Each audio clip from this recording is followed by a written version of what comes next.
Et à vous aussi, restez avec nous, c'est l'heure de l'info dans votre région à 19h30, Laurent Pignolas et l'info nationale et internationale. Bonne soirée à tous. Bonjour. Aujourd'hui dans la locale, les vœux du préfet, la profession de scribe, les animaux du parc Friedel en hiver. Mais tout d'abord, est-ce que vous saviez que la Croix-Rouge locale a signé une convention avec le groupe Accor qui gère les hôtels Mercure et Novotel? Et c'est pourquoi... Ce dont j'ai besoin... Le résultat, vous l'avez sous les yeux. À droite, Armand Perrigot, la Croix-Rouge est en train de demander à Nicolas Rampal, le patron de l'hôtel, à gauche, de l'aider. Le deal est simple. La Croix-Rouge avait besoin, lors du déclenchement du plan Grand Froid, de plusieurs dizaines de lits supplémentaires. Jeudi dernier, l'État m'a demandé de passer au niveau 3 du plan Grand Froid, ce qui supposait ouvrir un gymnase avec tout ce que c'est autour. Et alors j'ai eu l'idée, j'ai dit tiens, pourquoi est-ce qu'on ne pourrait pas solliciter mes partenaires des Novotel et des Mercure pour qu'ils mettent à ma disposition des chambres. C'est comme ça que c'est parti. Aussitôt germé l'idée, aussitôt formulée. Pour la Croix-Rouge, l'accord passé avec l'antenne locale est clair, des chambres avec petit-déj pour 35 € la nuitée. Donc on a mis 50 chambres pour la période de vendredi jusqu'à jeudi prochain. Qu'est-ce que vous avez à y gagner ? Alors concrètement, rien à gagner, c'est juste pour dépanner la Croix-Rouge. Après, on travaille régulièrement avec la Croix-Rouge. Ils ont un petit besoin ponctuel de restauration, d'hébergement, auquel cas Armand sait nous solliciter tout de suite. Donc voilà, le partenariat est à ce niveau-là. Maintenant, on n'attend pas plus que ça. On voulait avant tout se rendre utile pour la Croix-Rouge et puis pour ces personnes malheureusement sans abri. Un beau geste avec évidemment des retombées positives en termes d'image. Ce n'est d'ailleurs pas la première fois que la Croix-Rouge d'Alsace-Lorraine cherche ce genre de partenariat et notamment avec ce groupe. Une façon efficace et maligne d'aller chercher l'aide et les moyens là où ils peuvent se trouver. Par contre, il y a un hôtel où les prises en charge par la Croix-Rouge ne dormiront pas de sitôt, hein. C'est l'hôtel du préfet, qui présentait d'ailleurs ses vœux à la presse aujourd'hui.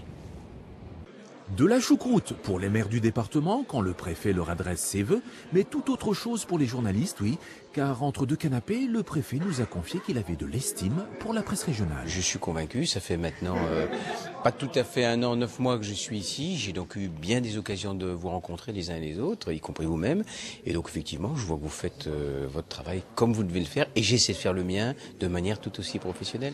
Une presse qui a bonne presse. Une telle sollicitude ne manqua pas d'émouvoir les journalistes plutôt coupables de tous les maux le restant de l'année. Est-ce que vous êtes sensible au grand professionnalisme que vous reconnaît le préfet ? Oui, autant de compliments, je sais, c'est difficile. Bon, on repassera. C'est toujours sympathique d'entendre des compliments de la part d'un représentant de l'État par rapport à une profession, oui, bien sûr. Alors, remis, on peut y aller maintenant ? C'était un hommage collectif que tous les journalistes ont apprécié. Eh bien voilà. Est-ce que vous êtes... J'ai pas compris la question. Grand professionnel sûrement, mais visiblement pas très porté sur le micro pour cette nouvelle année. Une année qui devrait connaître pourtant une micro-révolution pour vous, administrés. Depuis le 1er janvier, en effet, le représentant de l'État planche sur la régionalisation. Explication. La régionalisation des services de l'État est faite pour donner plus d'efficacité aux services rendus. Par exemple, au niveau régional, nous aurons un renfort d'expertise dans un certain nombre de domaines qui seront à la disposition des 2 départements. Donc il y a une recherche d'efficacité.